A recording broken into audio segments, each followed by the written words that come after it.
Bienvenue autour de cette grande table des idées. Les internes entrent en grève aujourd'hui. Crise de l'hôpital public, manque de moyens, dégradation des soins. Ils ont donc rejoint le mouvement et cette journée d'action interprofessionnelle. Dans l'actualité, la solidarité, la vulnérabilité, le soin, une valeur, un état, une pratique dépassée. Comment transformer notre horizon? On en parle avec notre invitée, la philosophe Cynthia Fleury, professeure titulaire de la chaire Humanité et Santé au Conservatoire national des arts et métiers, auteur de Le soin est un humanisme dans la collection Tracts de Gallimard. Prochainement également, son texte de 2010, La fin du courage, sera mis en lecture par Nicolas Maury avec Isabelle Adjani et Laure Calamy. Ce sera à la Scala de Paris à partir du 17 jusqu'au 21 décembre. Bonjour Cynthia Fleury. Bonjour. Vous ouvrez cette réflexion dans votre tract chez Gallimard, Le soin est un humanisme, sur l'usure, sur la fatigue, visible sur les visages, les corps et les esprits abîmés. Ça, c'était au rond-point, au moment du mouvement des Gilets jaunes. Cette même usure, la lisez-vous aujourd'hui sur les visages, dans la rue, depuis jeudi, ceux des profs, des cheminots, des personnels RATP, des soignants ou de toute autre personne qui soutiennent aujourd'hui ce mouvement? Alors, un peu moins, mais bien évidemment qu'on la lit autrement. Dès qu'on parle, dès qu'il y a du discours, dès qu'il y a de la verbalisation, il y a cette fatigue. Donc, mais extérieurement, ce qui se donne à voir, c'est moins cette incurie, effectivement, sur laquelle je revenais dans Le soin est un humanisme, et qui faisait écho au texte de Marx de 1844. Donc, c'était aussi pour faire écho à ce premier grand âge sombre de la mondialisation et de la révolution industrielle. Non, ce qu'on voit avec ce grand retour, je dirais, de la mobilisation syndicale, des corps intermédiaires, puisque c'est quand même ça, c'est cette mobilisation de type traditionnel. On voit quelque chose de plus vigoureux, de plus organisé, qui en appelle à... Même si c'est du prima ratio, c'est-à-dire du système préventif, qui en appelle quand même à de la négociation, alors que sur les ronds-points, si vous voulez, vous aviez une parole qui n'était pas nécessairement en négociation, qui était une parole venue dire son refus, son rejet, son mal-être. On a parlé de mobilisation quasi existentielle pour certains. Donc c'est quand même sensiblement différent. Donc ce que je perçois, en revanche, c'est une vraie colère, parfois même une envie d'en découdre. Je prends les termes comme ils sont dits. Et ça, en revanche, c'est problématique parce que tout simplement, on ne produit pas, si vous voulez, une réforme avec l'envie d'en découdre, de fait. Donc aujourd'hui... Voilà, on va voir comment de ce mouvement qui, en apparence, est magnifique dans justement sa capacité d'organisation, je ne vais pas dire d'empêchement, mais d'organisation pour l'instant, précisément, il va falloir sortir de l'empêchement pour aller vers la co-construction. Et ça, pour l'instant, on ne le perçoit pas parce que chacun joue de façon biaisée. Pourquoi ? Parce que la confiance est partie. Le gouvernement ne fait pas confiance aux syndicats dans leur capacité de représenter et de négocier et de co-construire, et les syndicats ne font pas confiance au gouvernement dans leur capacité de transparence, d'explicabilité de la réforme, dans le fait de non pas garder des cartouches pour plus tard et de ne pas dire. Et donc, il y a quantité comme ça de trous dans la raquette qui font que rien n'avance. Voire d'écoute actuellement, ça c'est un mot qu'on entend beaucoup, il n'y a pas d'écoute, le sentiment aussi d'un exécutif, d'un gouvernement qui n'entend pas. Juste un mot, ce retour des corps intermédiaires sur la scène publique, dans le jeu social aussi et politique, il est le bienvenu? Oui, il est le bienvenu. Il est vraiment même, je crois, le bienvenu parce qu'il y a une grande défiance dans les institutions. Et les syndicats restent, entre guillemets, une institution, au sens où ce sont des outils de la régulation démocratique bien connus, représentatifs, légitimes à prendre la parole. Et donc c'est déjà quand même un maintien un peu de cette confiance dans une forme plus élargie de ce qu'est une institution. Donc ça, c'est bienvenu. En revanche, ce qui serait bienvenu aussi, c'est ce travail, je dirais, encore une fois, pas simplement de pédagogie, vous avez dit d'écoute, de non-falsification de l'écoute, c'est-à-dire qu'on arrête de croire que l'écoute, c'est de la communication, qu'on arrête de croire que, encore une fois, la communication sur la réforme, c'est de l'explicabilité et c'est de la transparence. J'aime pas ce terme transparence, mais on comprend ce que je veux dire. C'est-à-dire tout d'un coup de mettre sur la table véritablement ce dont il s'agit. Parce qu'encore une fois, là, on ne fonctionne que par soupçon, à la fois par soupçon et en même temps par refus d'affronter la vérité qui est tout de même un peu celle du renoncement aussi. Renoncement à quoi? Renoncement à ce que nous avons connu, renoncement à des régimes spéciaux qui, de fait, quel est l'intérêt d'un régime spécial? Tout est dans, tout est dans le mot, c'est-à-dire qu'il permet généralement de faire de l'équité. Et non pas de l'égalité. L'équité, c'est une autre manière de faire de la justice sociale, donc c'est très important. Mais nous sommes arrivés à une forme d'illisibilité, parce qu'il y a tellement de systèmes qui pensent l'équité de diverses façons que, pour l'instant, c'est rendu assez illisible. Ça, c'est un premier point. Et puis surtout, vous avez un monde du travail qui, aujourd'hui, mais là aussi, c'est du discours, c'est du théorique, qui aujourd'hui est censé être plus mobile. C'est-à-dire que les carrières ne sont pas linéaires. Les carrières ne sont pas uniquement, si vous voulez, rattachées à tel corps et potentiellement à tel régime spécial. Donc, à ce moment-là, on se projette pour se dire que demain, ce sera plus simple, non tellement plus simple, et sans doute plus équitable pour les gens qui ont des carrières sur plusieurs endroits, de pratiquer avec ce régime qui est, entre guillemets, plus universel, sans parler du fait de la solvabilité de toute cette histoire-là.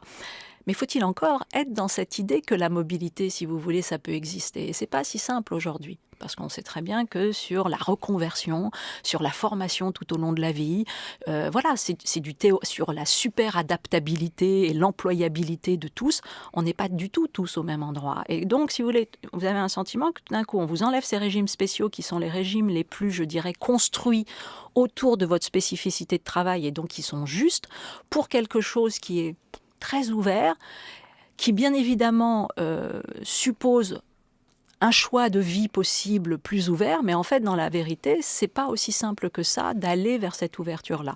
Et donc, résultat, ça bloque. Et en plus, avec ce phénomène où le management gestionnaire, la raréfaction des moyens, le lean management, etc. Enfin, tout ça s'abat de toute façon sur tous les services publics. Donc, vous avez un effet de convergence des luttes là qui n'est pas du tout improbable. Cette réforme, dont on connaîtra vraiment le détail et l'architecture, comme dit le Premier ministre demain lors de ses annonces, avec un calendrier qui traîne et qui retarde donc et ne facilite pas la compréhension de l'intention du gouvernement. Cette réforme, vous dites, elle sera peut-être pas totalement... Tout n'est pas forcément mauvais dans l'intention, en tout cas. Reste à voir comment elle sera appliquée et si elle sera vraiment plus équitable ou plus égalitaire, plus universelle dans son pratique et ses formes. Il n'en reste pas moins ce soupçon que vous évoquez, Cynthia Fleury, quant à cette réforme. Pourquoi? Comment l'expliquer? Est-ce que ça ramène à ce que vous dites dans ce court ouvrage, Le soin est un humanisme? On aurait quitté le cercle vertueux du soin pour entrer dans un cercle vicieux d'une action publique irresponsable. Est-ce que c'est cette spirale dangereuse dans laquelle nous sommes entrés depuis quelques années qui accentue d'avance le soupçon? Ce qui accentue, c'est qu'effectivement, l'état de droit s'est dessaisi de sa vérité, corollaire, c'est-à-dire l'état social. Et que, si vous voulez, l'état de droit ne construit pas simplement seul une confiance. Ce n'est pas possible, c'est trop formel pour produire une confiance. Ce qui vient produire une confiance, et c'est d'ailleurs tous les grands théoriciens de la solidarité, je pense à Léon Bourgeois, à l'école de Nîmes, enfin donc à Renouvier, même à Durkheim, sont des théoriciens du contrat social, disant que précisément les gens passent contrat social parce qu'ils ont accès à cette solidarité. Et donc si vous remettez en cause la solidarité, vous remettez en cause tout l'édifice tout simplement de l'attachement du consentement même à l'état de droit, parce que celui-ci n'est pas protecteur, mais c'est trop réducteur, protecteur. Protecteur au sens de donner du soin pour précisément produire une émancipation et non pas être dans un système d'assistanat, ce n'est pas ça. Donc aujourd'hui, il y a un phénomène où, comme vous avez un état de droit qui s'est ultra-libéralisé, qui a considéré que la puissance publique n'était pas le meilleur garant et qui a considéré que l'interventionnisme de l'État n'était pas le meilleur garant, ce qu'on peut comprendre, mais sans donner non plus aux collectivités territoriales ou aux entreprises des mandats un peu précis pour assumer ces missions de service public. Résultat, vous avez une défiance. Et le problème de la défiance, c'est quoi ? C'est que, indépendamment du fait qu'on est découragé, ce qui est pour certains, on va dire, une peine, après tout, pas si grave. Non, le problème de la défiance, c'est que ça clôt le caractère efficace d'un système. Vous faites confiance, vous donnez de la légitimité à un système, et ce système va aller pouvoir démontrer son efficace. Vous fermez la confiance, vous fermez tout simplement la théorie de l'action. C'est aussi simple que ça. Et donc vous avez aujourd'hui un peuple qui est dans une intolérance totale à l'incertitude. Ce qui n'est pas possible dans la vie, puisque la vie, c'est de l'incertitude. Donc si vous voulez, et d'ailleurs, cliniquement, on sait très bien que l'intolérance à l'incertitude, c'est un signe de la psychose. C'est même pas un signe de la névrose, c'est-à-dire que c'est véritablement quelque chose qui montre une insécurité psychique et qui fait que tout d'un coup, vous n'avez plus de théorie de l'action, vous n'avez que des passages à l'acte. Donc la tolérance à l'incertitude, si vous voulez, dans un monde, dans n'importe quel monde, et notamment dans la démocratie, c'est nécessaire. Il faut avoir confiance dans un certain type de risque. Sauf que pour avoir cette confiance, il faut croire, par exemple, en la parole donnée par le gouvernement. Ou au minimum, il faut se dire, tiens, quand le gouvernement me dit quelque chose, ce qui est déposé sur la table est somme toute à peu près, honnête, au sens de, encore une fois, transparent. Et ce n'est pas le cas. Et donc, résultat, vous avez un blocage. Et une sorte de burn-out global de la société, comme vous avez pu aussi le diagnostiquer, Cynthia Fleury. Quand la civilisation n'est plus soin, écrivez-vous, elle n'est rien. Comment on peut, aujourd'hui, en 2019, repenser cette notion de soin comme un humanisme de soin pour faire civilisation, et ce, 70 ans après Sartre ? Ça, c'est la question, comme dirait l'autre, l'immense question, et qui va se jouer. Ça se passe, encore une fois, à quantité de niveaux, parce que ça se passe dès l'école, avec d'autres manières de penser nos enseignements. On sait que l'école française n'est pas la plus... elle est, comment dire, encore une fois...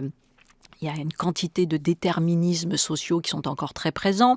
Vous avez des façons de faire qui n'accueillent pas, je dirais, les expérimentations extérieures, précisément autour de ces cultures de la coopération, de ces droits à l'échec, de ces cultures empathiques. Alors, il semble que ce soit un boulevard que de dire ça, mais c'est un fait. C'est quelque chose qui se construit aussi comme un ethos, si vous voulez. C'est pas que de la norme, c'est pas que de la loi. C'est quelque chose dont on construit une familiarité avec cette manière d'être. Donc ça, ce sont des choses qui sont culturelles, qui sont éducationnelles. Et puis après, sur des enjeux plus...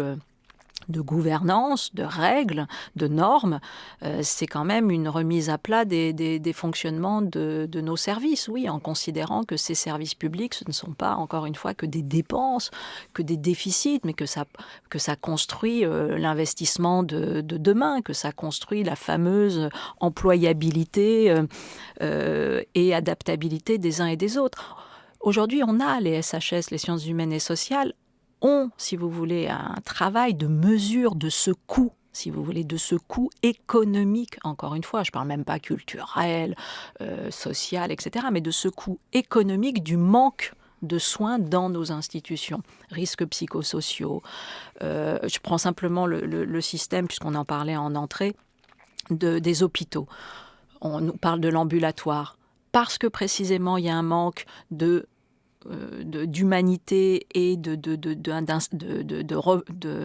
remise en cause de la tarification à l'acte, vous avez un ambulatoire qui est inefficace. Donc, résultat, vous avez un suivi post-opératoire mauvais. Donc, il y a quantité comme ça. Vous avez un burn-out, vous l'avez nommé, des soignants, vous avez des risques psychosociaux, vous avez des observances du suivi de la maladie et de la prise des traitements qui sont insuffisants. Donc, on sait aujourd'hui, encore une fois, on peut mesurer, si vous voulez, ce coût économique, tout simplement, d'un management qui a perdu la tête et qui n'a comme seul enjeu la raréfaction des moyens et non pas le fait de produire, encore une fois, du soin. Voilà, on va effectivement essayer de comprendre à travers cet exemple de l'hôpital public aujourd'hui ce qui se joue. Je rappelle juste que vous avez créé la première chaire Humanité et Santé dans un hôpital, chaire de philosophie à l'hôpital au GHU Paris Psychiatrie et Neurosciences aussi, que vous présentez ce projet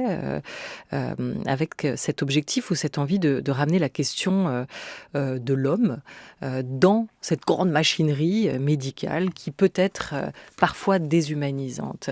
Qu'est-ce qui mine aujourd'hui l'hôpital public ? Sa gestion comptable, dit Philippe Halimi, chef du service de radiologie de l'hôpital Georges Pompidou.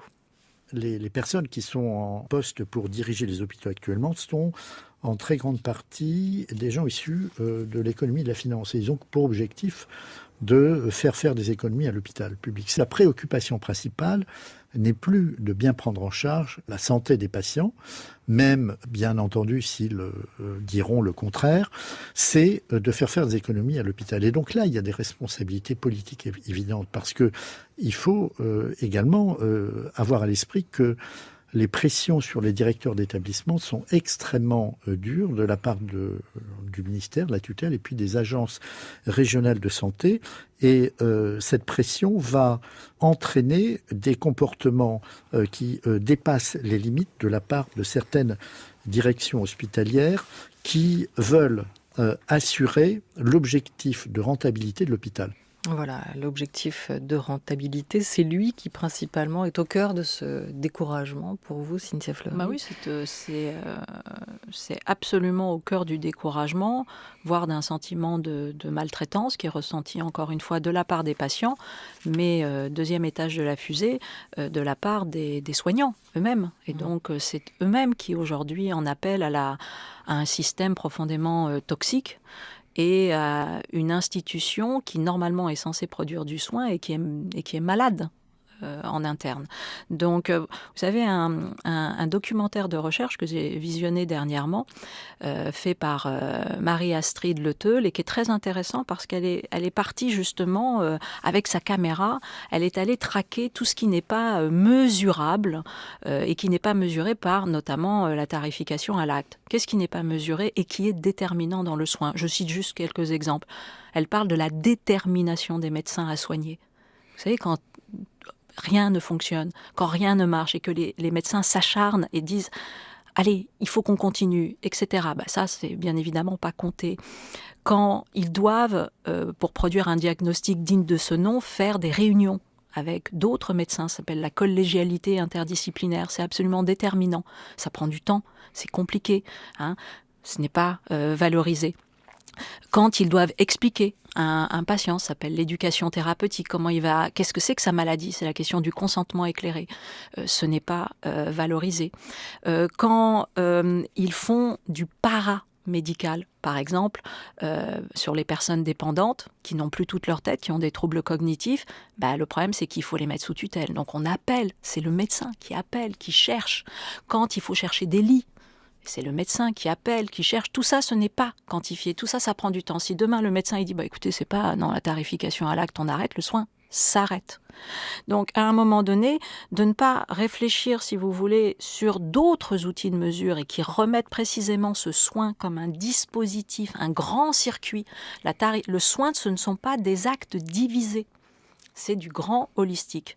Et donc, oui, moi je suis tout à fait d'accord pour mesurer, pour évaluer, pour rendre le plus efficace possible ces parcours, mais pas pour les nier. Comment Pourquoi aujourd'hui on n'a plus le souci de nos soignants?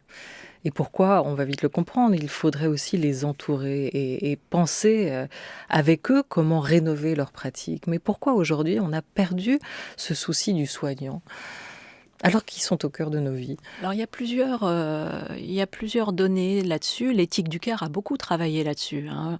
Des auteurs comme Gilligan, comme Joan Tronto.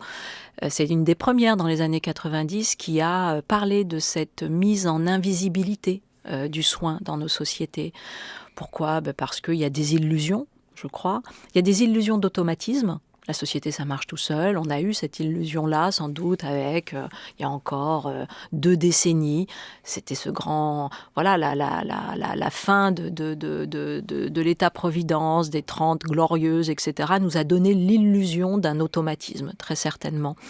Et puis, on a tendance également à considérer, à dévaloriser le soin, considérer que c'est pas ça l'important, que l'important, c'est l'hypertechnicité. Or, on se rend très vite compte que, en fait, la technique, elle doit être appropriable, elle doit être acceptée. Et tout ça, c'est de l'humanisation de la technique. Donc, c'est encore de la question du soin. On a tendance à naturaliser, à féminiser pour rendre gratuit, à disqualifier. Donc, tout ça fait que soit c'est parfois de l'ignorance, de l'illusion, soit une certaine forme de condescendance, soit parfois c'est du cynisme et puis une volonté de tout simplement tout ce qu'on peut couper, voilà, parce qu'on ne peut pas ajuster sur toutes les machines, si vous voulez. À un moment donné, la technique a besoin d'un minimum pour faire. Mais ce qui est fantastique avec l'homme, c'est qu'on peut ajuster quasi éternellement. L'homme, même quand vous le cassez, vous le blessez, vous lui faites du mal, vous savez quoi? Il marche quand même, encore. C'est ça qui est terrible. Oui, ce que vous dites aussi avec cette idée que la vulnérabilité peut être une force aussi. En plus. Et l'homme a tendance à la transformer comme telle, à essayer de se Heureusement. réapproprier cette part de soi. Exactement. C'est-à-dire que dans un premier temps, très souvent, il y a des hommes à terre, mais on le sait, il y a une telle ressource, une telle résilience, malgré tout, et grâce notamment à la solidarité de chacun et au fait que d'autres sont des tiers résilients pour vous-même quand vous êtes à terre. Et donc, résultat, oui, vous allez rendre de nouveau capacitaire cette vulnérabilité. Mais le but dans notre travail à la chaire, c'est effectivement d'utiliser les vulnérabilités qui sont là, de ne pas les nier, de ne pas non plus assigner à résidence vulnérable. On n'est pas là en train de dire la vulnérabilité, mon Dieu, c'est merveilleux, il faut... Pas du tout. Elle n'est pas désirable et elle n'est pas souhaitable. Mais en revanche, on ne peut pas la nier. Vous voyez ce que je veux dire? Sinon, on rentre dans une folie, tout simplement, de toute puissance et qui, en fait, se retournera comme véritablement un gant et pour mettre à mal de manière plus considérable encore un système ou des individus. Donc, l'enjeu, c'est de reconnaître ces vulnérabilités et de voir comment ces vulnérabilités, on les monte en capacité et de produire une gouvernance à partir du soin porté à ce vulnérable, considérant en fait que nous tous, nous traverserons des vulnérabilités et il n'y a pas d'un côté, encore une fois, les invulnérables et les vulnérables. Il y a au contraire le fait que nous devons produire les conditions collectives d'une traversée des vulnérabilités. Alors aujourd'hui, ce sont les internes qui entrent en grève. Certains seront assignés, notamment au service d'urgence, pour permettre la permanence des soins. C'est chose rare qu'ils entrent dans un mouvement comme celui-ci et important qu'ils donnent de la voix aux côtés notamment d'autres soignants, comme les infirmières. Je vous propose d'écouter un témoignage extrait du documentaire Hôpital à la dérive, patient en danger au CHU de Grenoble. D'être dispatché dans plein de services et de changer tous les jours, c'est pas possible pour nous. On met en danger les patients, les soins on les connaît pas. Même si on a un œil clinique, parce qu'on a été formé, on n'a pas tous les réflexes en fonction des pathologies qu'on peut rencontrer dans tous les services. On a des patients qu'on soigne et la sécurité c'est aussi tout ce qu'on leur administre comme traitement.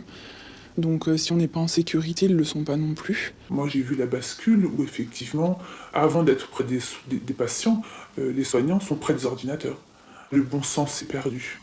Et on court après les soins, donc ça rend une frustration énorme pour les équipes en fait, culpabilité et frustration. L'impression de ne pas faire le travail correctement, pas aller jusqu'au bout des choses. C'est difficile, c'est vraiment difficile.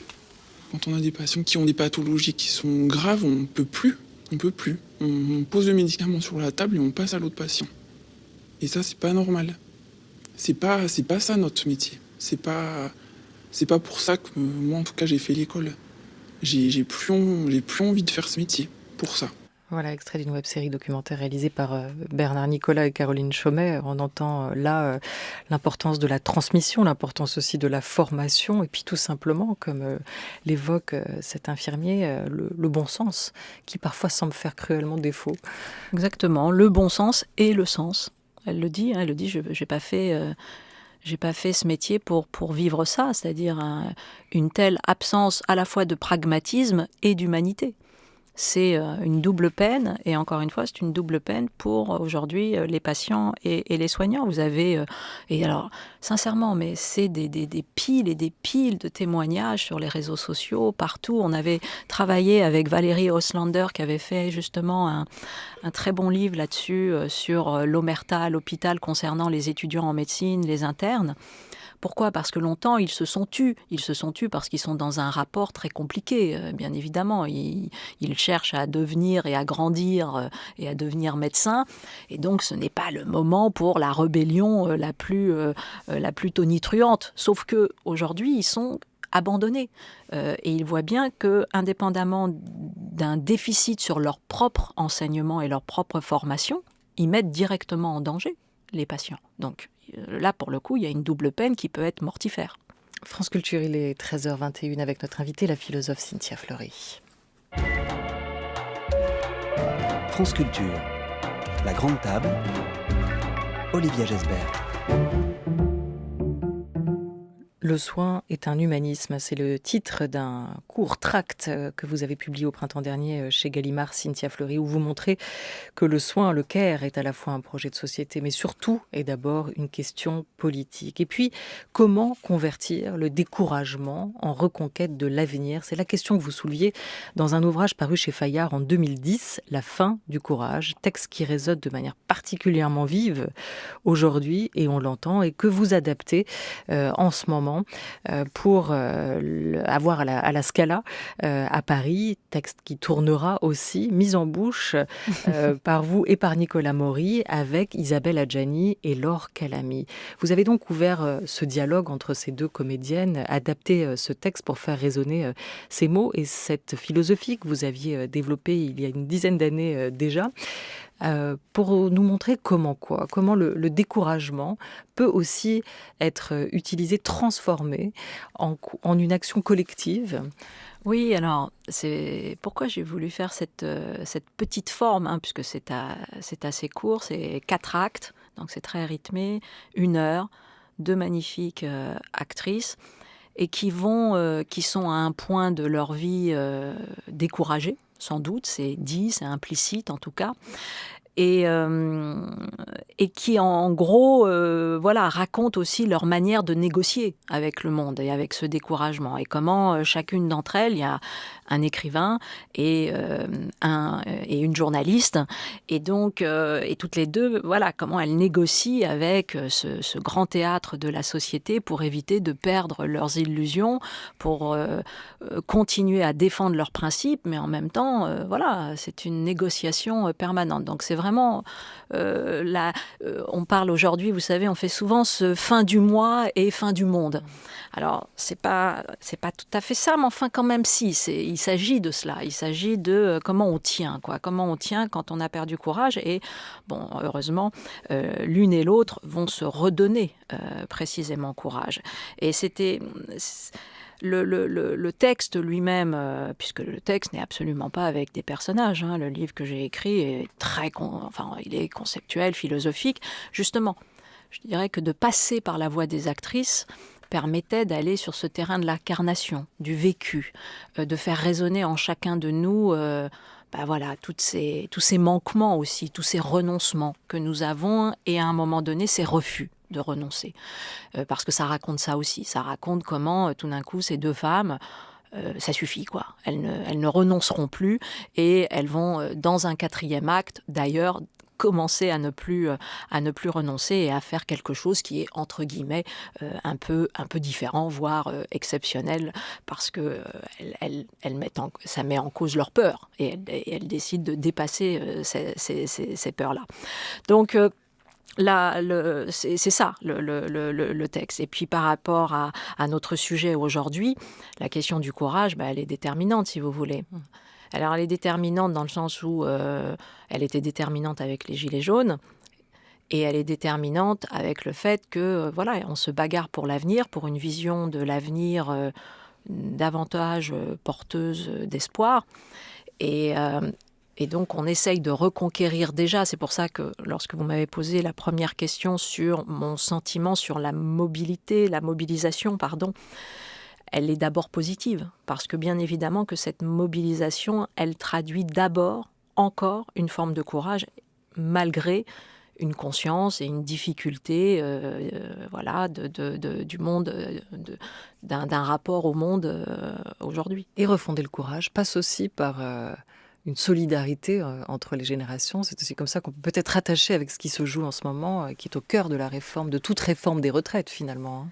C'est clair, c'est une solidarité de fait entre les générations, mais de toute façon, plus globalement, vous le savez, on va pas, c'est un peu bateau de dire cela, mais la question de la solidarité, elle est à tisser sur quantité de niveaux.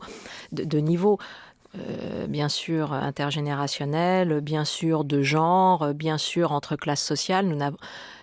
Nous n'avons jamais été aussi fragmentés socialement. C'est aussi ça, la difficulté, si vous voulez, aujourd'hui, à faire un peu converger nos sentiments de destin. D'ailleurs, vous l'écrivez, le courage consisterait à ne jamais faire le deuil du sens de nos actions. Le courage n'est donc pas sacrificiel, mais au contraire protecteur du sujet que nous sommes. Qu'est-ce qui devrait nous engager collectivement aujourd'hui pour vous ? Là, pour le coup, notre rapport à la durabilité de l'état de droit, et en l'occurrence ici de l'état social, c'est un grand enjeu. Donc, on l'a vu, sur d'autres témoignages de solidarité générationnelle, cette fois-ci au sens de la jeunesse, elle marche pour le climat. Mais le climat, c'est un grand mot, c'est un mot valise pour dire la justice climatique est inséparable aujourd'hui de la justice sociale. Donc c'est aussi un grand enjeu. C'est un enjeu essentiel, qui est un enjeu de ce qu'on appelle aussi la solidarité écologique, c'est-à-dire le fait que non seulement les êtres sont interdépendants entre eux, mais ils sont interdépendants avec les milieux du vivant. Donc on voit, si vous voulez, que cette notion de solidarité, elle peut être totalement, repensée avec tous les enjeux d'aujourd'hui. L'anthropocène, mais aussi le numérique. Parce qu'on sait très bien que le numérique permet beaucoup de choses, mais il y a aussi ce qu'on appelle des fractures numériques, et que donc tout cet univers de la solidarité numérique, c'est tout à fait important. Et ça passe précisément par une appropriation sociale des outils technologiques. Première règle, pour reprendre courage, il faut déjà cesser de chuter. Deuxième règle, il faut accepter de prendre son temps. Troisième règle, il faut chercher la force là où elle se trouve. Quatrième règle, faire face à la vulgarité du monde, tenir, sourire, se tenir prêt. Merci beaucoup à vous, Cynthia Fleury, d'avoir été avec nous. Extrait donc de La fin du courage, lecture, mise en espace et mise en bouche de votre essai paru en 2010. C'est à voir à partir du 17 décembre jusqu'au samedi 21 décembre à 21h à la Scala à Paris, avant une tournée probablement partout en France. Ce sera avec Isabelle Adjani et Laure Calamy. Je rappelle le titre de ce tract paru chez Gallimard, Cynthia Fleury, Le soin est un humanisme. Merci d'avoir été avec nous. Merci aussi à toute l'équipe de la Grande Table, à Jean-Christophe Brianchon et Laura Dutèche-Pérez pour la Grande Table des idées, à Oriane Delacroix et Henri Leblanc pour la Grande Table culture, avec l'aide précieuse de Sophie Marty et de François Bréhus. À la réalisation aujourd'hui, c'était Éric Lancien avec Adèle Caglar, et à la vidéo, Valentin Bobinet. Très bel après-midi à tous sur France Culture.